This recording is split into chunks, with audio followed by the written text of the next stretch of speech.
dealing with secured versus unsecured debt in bankruptcy?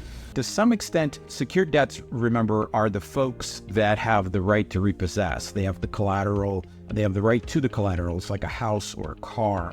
So typically, how do you treat these things to some extent depends on what kind of bankruptcy you're doing. But for example, in the Chapter 7, the most common kind of bankruptcy, if you stay current on your house and you stay current on your car and you keep them insured full coverage, the bankruptcy is not going to really affect those particular pieces of collateral as long as you pay on time. Sometimes the car lender or the house lender will want you to sign a reaffirmation agreement, which is an agreement that restates the original loan. It just moves the date, but basically it doesn't change any of the terms. It's to make the car lender or the house lender feel better, really, and puts them in a slightly better position. We could talk about reaffirmation agreements separately. They're a whole different topic.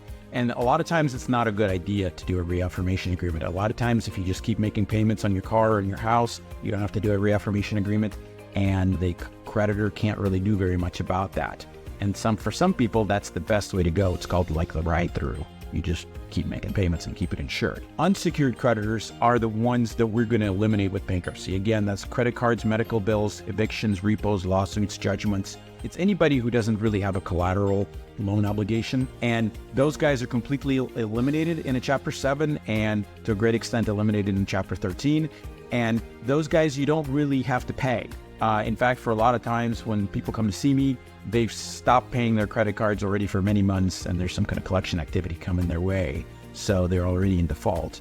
But it doesn't really matter because Chapter 7 will completely wipe them out as an unsecured debt. So that's the big difference.